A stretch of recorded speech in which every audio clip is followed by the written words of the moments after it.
ഒരു സത്യസന്ധമായ കാര്യം ഞാൻ പറയട്ടെ. അതിനുവേണ്ടിയാണ് ഈ വീഡിയോ അവസാനം വരെ കാണാൻ ശ്രമിക്കുക. കാരണം ഈ അവസാനം വരെ കാണാൻ ശ്രമിക്കുക എന്ന് പറയുമ്പോൾ അത് ഞാൻ നിർബന്ധിക്കുന്നില്ല. ആർക്കാണോ ഇതിന് അർഹത അവർക്ക് മാത്രമേ ഇത് അവസാനം വരെ കാണാൻ പറ്റുകയുള്ളൂ. അത് ഈ പ്രപഞ്ചത്തിൻ്റെ ഒരു തീരുമാനമാണ്. അങ്ങനെയുള്ള ഒരു വിശ്വാസത്തോടെ മാത്രമാണ് ഞാൻ എൻ്റെ അനുഭവങ്ങളിലൂടെ നിങ്ങളോട് ഞാൻ സംസാരിക്കുന്നത്. അപ്പോൾ പലരും വർഷങ്ങളോളം പരിഹാരം ചെയ്യുന്നവരുണ്ട്, ചെയ്തുകൊണ്ടിരിക്കുന്നു. പക്ഷേ അവരുടെയൊക്കെ മനസ്സിലെ ഭയം മാറുന്നുണ്ടോ? മാറുന്നില്ല. അവർക്കിപ്പോഴും തോന്നും, ഇനി എന്തെങ്കിലും ദോഷമുണ്ടാവുമോ? ഒരു ദോഷത്തിന് പരിഹാരം കഴിഞ്ഞാൽ അടുത്ത ഏതെങ്കിലും ഒരു പ്രശ്നം ജീവിതത്തിൽ ഉണ്ടാകുമ്പോൾ അതിനെന്താണ് പരിഹാരം? അപ്പോൾ ഒന്ന് തീർന്ന് അടുത്ത ഒന്നിലേക്ക് പോവുകയാണ്. ഇനി എന്തെങ്കിലും ദോഷമുണ്ടാവുമോ എന്നുള്ളൊരു ചിന്ത. അതുകൊണ്ട് ഞാൻ ചോദിക്കുന്നത്, ദോഷം നിങ്ങളുടെ പുറത്തുള്ളതിൽ നിന്ന് വരുന്നതാണോ, അല്ലെങ്കിൽ ഭയം ഉള്ളിലാണോ ഉള്ളത്?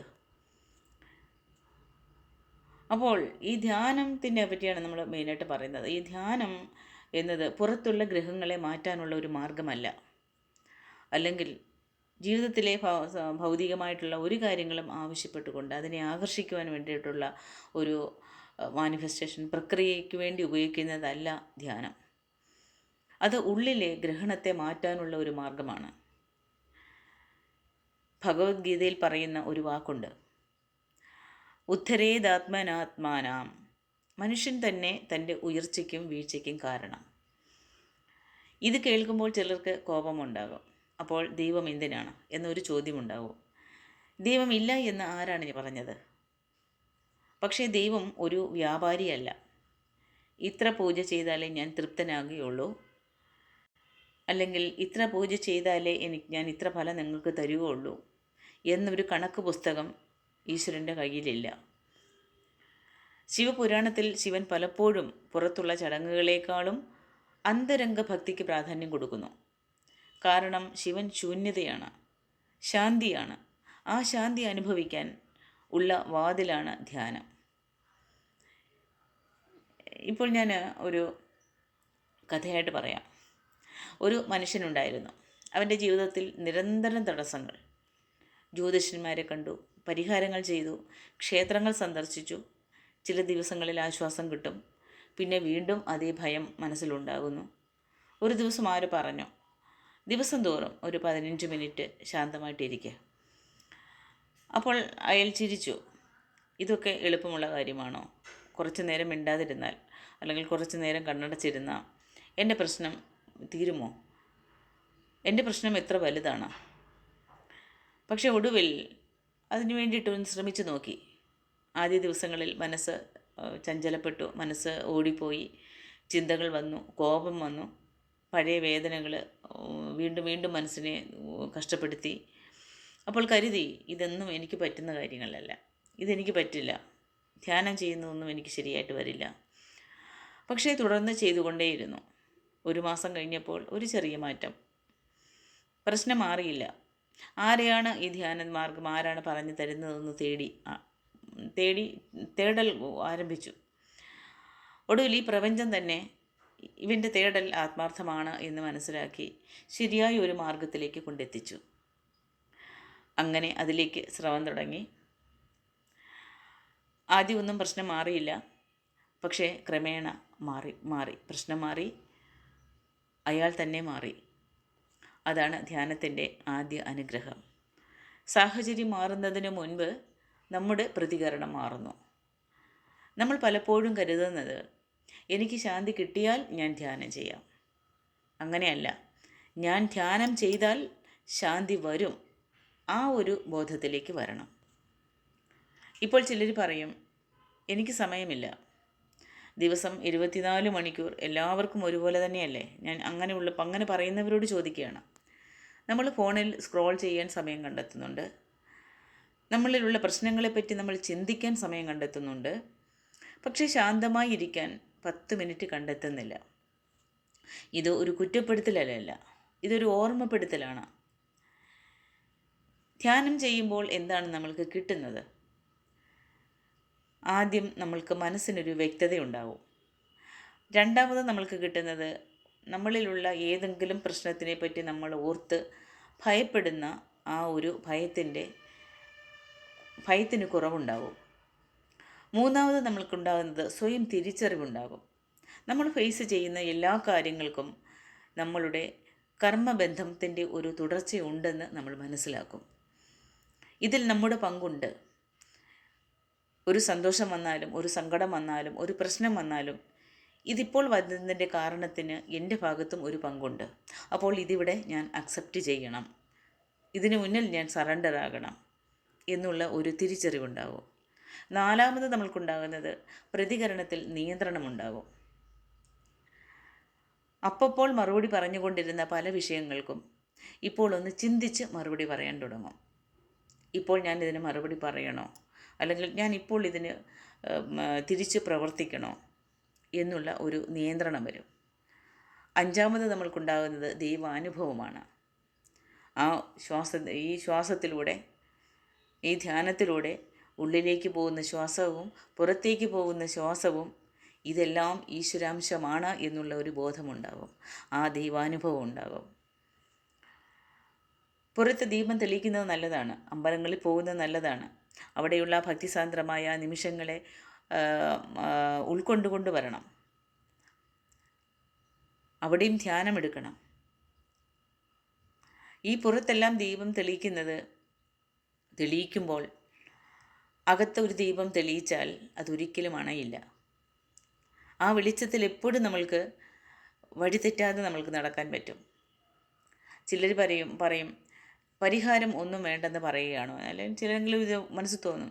അപ്പോൾ വരുന്ന ഒരു കാര്യങ്ങൾക്കും എല്ലാം അങ്ങ് അനുഭവിച്ചാൽ മതിയോ, അപ്പോൾ അതിന് തക്ക വണ്ണമുള്ള ശക്തി ഉണ്ടോ എനിക്ക്, അല്ലെങ്കിൽ ഇതിനൊന്നും പരിഹാരം വേണ്ടെന്നാണ് പറയുന്നത്. അല്ല, പൂജ ചെയ്യുക, ഭക്തി നിലനിർത്തുക, ക്ഷേത്രങ്ങളിൽ പോകുക, പക്ഷേ അതോടൊപ്പം നിങ്ങൾ ധ്യാനവും കൂടെ ചേർക്കുക. പുറത്ത് ശിവലിംഗത്തിന് അഭിഷേകം ചെയ്യുമ്പോൾ ശ്വാസത്തിലൂടെ ആ ഉള്ളിലിരിക്കുന്ന ശിവലിംഗമാകുന്ന ആ ദൈവ ചൈതന്യത്തിന് ശ്വാസത്തിലൂടെ ദിവസവും അഭിഷേകം ചെയ്യുമ്പോൾ ആ മനസ്സിൽ നല്ല ബോധോദയം ഉണ്ടാകും, നല്ല ദൈവാനുഭവം ഉണ്ടാവും. അപ്പോൾ മനസ്സിലാകും, ഞാൻ വെളിയിൽ തേടുന്ന ഈശ്വരനൊന്നും അവിടെയെങ്ങുമല്ല, എൻ്റെ മനസ്സിനുള്ളിൽ തന്നെയാണ് ഇരിക്കുന്നതെന്ന് മനസ്സിലാകണമെങ്കിൽ ധ്യാനം ചെയ്യണം. അതിലൂടെ മാത്രമേ ഒരു മനുഷ്യൻ ആ ദൈവാനുഭവത്തിലേക്ക് വരികയുള്ളൂ. നിങ്ങൾ എത്ര പൂജ ചെയ്താലും, ലക്ഷക്കണക്കിന് പൂജ മുടക്കി എത്ര വലിയ ഹോമങ്ങൾ ചെയ്താലും അതിലൊന്നും കിട്ടാത്ത ആത്മസംതൃപ്തി നിങ്ങൾക്കുണ്ടാകണമെങ്കിൽ നിങ്ങളുടെ മനസ്സാകുന്ന ശിവലിംഗത്തിന് ശ്വാസം കൊണ്ട് അഭിഷേകം ചെയ്യണം. നമ്മുടെ പ്രശ്നങ്ങളുടെ വേരുകൾ പലപ്പോഴും നമ്മളുടെ കർമ്മത്തിലല്ല, അറിവില്ലായ്മയിലാണ്. കർമ്മഫലമാണ് നമ്മുടെ മനുഷ്യജന്മമെങ്കിലും അതാണെന്ന് തിരിച്ചറിയാനുള്ള ആ ഒരു ജ്ഞാനമുണ്ടാവണം. ആ ജ്ഞാനമില്ലാത്തത് കൊണ്ടാണ്, ആ അറിവില്ലായ്മ കൊണ്ടാണ് പലരും വഴിതെറ്റിപ്പോകുന്നത്, പല വ്യാജമായ പാതയിലേക്ക് പോകും. നിങ്ങൾക്ക് വേണ്ടി അവിടെ വല വിരിച്ചു വെച്ചിരിക്കുകയാണ്, ഇങ്ങനെ ഭയപ്പെട്ട് ഓടുന്നവർക്ക് വേണ്ടി. ആരെങ്കിലും ഒരാളെങ്കിലും കാല് തെറ്റി ഈ കുഴിയിലേക്ക് വീഴും എന്നുള്ള പ്രതീക്ഷയോടെ വല വിരിച്ചു കാത്തിരിക്കുകയാണ്. പരിഹാരങ്ങളുടെ പേരിലും പൂജകളുടെ പേരിലും ഹോമങ്ങളുടെ പേരിലും ഒക്കെ. ധ്യാനം ചെയ്യുമ്പോൾ നമ്മളിലുള്ള ആ അറിവില്ലായ്മ മാറിപ്പോവുകയാണ്. നമ്മൾക്കൊരു അറിവ് കിട്ടും.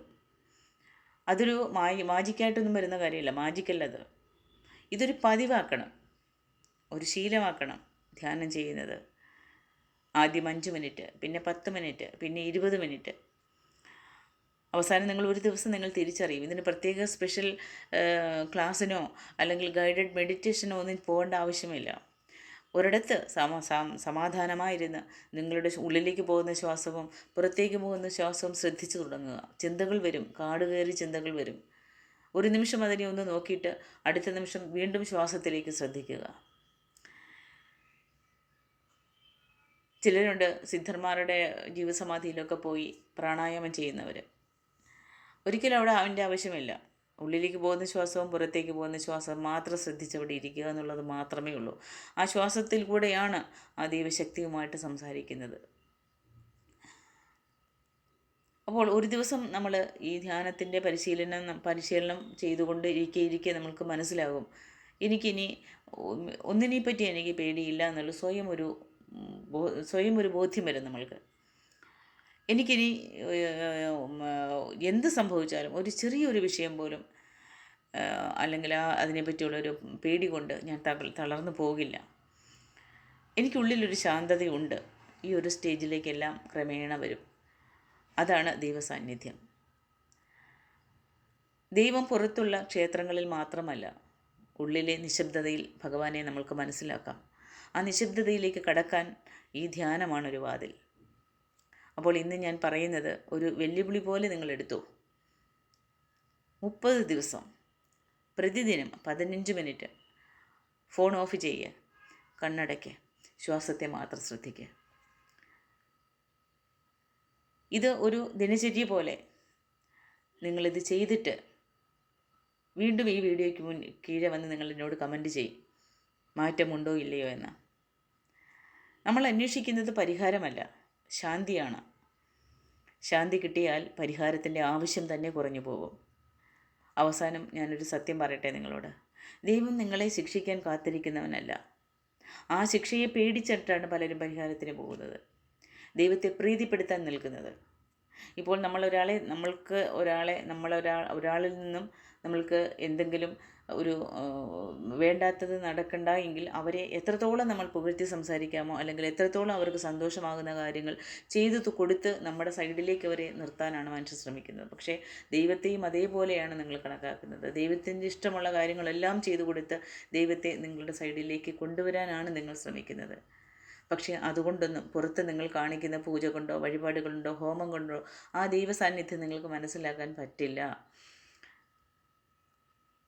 നിങ്ങളെ ഉണർത്താൻ കാത്തിരിക്കുന്ന ഒരു ബോധം, ആ ബോധം നിങ്ങളിൽ ഉണർന്നെങ്കിൽ മാത്രമേ ആ ദൈവ ചൈതന്യത്തെ നിങ്ങളുടെ ഉള്ളുകൊണ്ട് മനസ്സിലാക്കാൻ പറ്റുകയുള്ളൂ. അപ്പോൾ മാത്രമാണ് ആ ദൈവം നിങ്ങളുടെ ഉള്ളിൽ വന്ന് കുടിയിരിക്കുന്നത്. ധ്യാനം തുടങ്ങുക. നിങ്ങളുടെ ജീവിതം പുറത്തു നിന്നല്ല മാറുന്നത്, നിങ്ങളുടെ അകത്ത് നിന്നാണ് മാറ്റം തുടങ്ങേണ്ടത്. അതിനാണ് ഓരോ കഷ്ടങ്ങളും പ്രയാസങ്ങളും കൊടുക്കുന്നത്, ഒരു നിമിഷം ഇരുത്തി ചിന്തിപ്പിക്കുന്നത്. ആ ചിന്തിക്കുമ്പം കാട് കയറി ചിന്തിക്കുമ്പോൾ ഇതെന്തുകൊണ്ടാണ് എനിക്ക് ഈ പ്രശ്നം ഇങ്ങനെ വരുന്നത്, എൻ്റെ ഭാഗത്ത് എന്തെങ്കിലും തെറ്റുണ്ടോ എന്നുള്ള അങ്ങനെ ഒരു ചോദ്യം വരുമ്പോൾ മാത്രമാണ് നമ്മൾക്ക് അതിൽ നിന്നുള്ള ഒരു സൊല്യൂഷൻ കിട്ടുന്നത്. അതേസമയം ആരാണ് എനിക്ക് ചെയ്തത്, ആരാണ് എന്നെ നശിപ്പിക്കാൻ ശ്രമിക്കുന്നതെന്നുള്ളൊരു ചോദ്യം വരുമ്പോഴാണ് നിങ്ങൾ ചതിക്കുഴിയിലേക്ക് പോകുന്നത്. അങ്ങനെ ചെയ്യരുത്. ശാന്തമായി ഇരിക്കുക. അങ്ങനെയുള്ളൊരു മനസ്സിന് വല്ലാത്തൊരു ഭാരം തോന്നുമ്പോൾ തനിച്ചെവിടെയെങ്കിലും പോയി കുറച്ച് നേരം ഇരിക്കുക, ശാന്തമായിട്ട് ഇരിക്കുക, ആഴത്തിൽ ശ്വസിക്കുക, എന്നിട്ട് വിശ്വസിക്കുക. നിങ്ങൾ അന്വേഷിക്കുന്ന ദൈവം നിങ്ങളുടെ ഉള്ളിലാണ്. അത് നിങ്ങൾക്ക് എവിടെയും മനസ്സിലാക്കാൻ പറ്റില്ല. ആരാരും നിങ്ങളെ അത് ആക്കിക്കാനും പറ്റില്ല. നിങ്ങൾ തന്നെ ശ്രമിക്കണം. ആ ശ്രമത്തിലൂടെ നിങ്ങൾക്കത് മനസ്സിലാവും. ആ ദൈവബോധം എപ്പോൾ ഒരാളുടെ ഉള്ളിൽ വരുന്നു അപ്പോൾ മുതൽ അവരുടെ ജീവിതം മാറാൻ തുടങ്ങും. വരുന്ന പ്രശ്നങ്ങളൊന്നും അവർക്ക് പ്രശ്നങ്ങളായിട്ട് തോന്നില്ല. എല്ലാത്തിൻ്റെയും മുന്നിൽ പിടിച്ചു നിൽക്കാനുള്ള എല്ലാത്തിനും മുന്നിൽ സറണ്ടർ, അതാണ് ലാസ്റ്റ് വാക്ക്, സറണ്ടർ. അതാണ് ആ സറണ്ടറിലേക്ക് വരുമ്പോഴാണ് മനുഷ്യൻ്റെ ജീവിതം മാറാൻ തുടങ്ങുന്നത്. സ്വയം ഒരു ബോധ്യം വരും. അതെല്ലാവരും അനുഭവിക്കുക. എല്ലാവരുടെ ജീവിതത്തിലും മഹാദേവൻ, ഈ പ്രപഞ്ചശക്തിയുടെ എല്ലാ അനുഗ്രഹങ്ങളും ഉണ്ടാവാൻ ആത്മാർത്ഥമായി പ്രാർത്ഥിക്കുന്നു. എല്ലാവരും ധ്യാനം ഒരു ജീവിതചര്യയാക്കുക. എല്ലാവർക്കും നന്മകൾ മാത്രം വരട്ടെ. നന്ദി, നമസ്കാരം.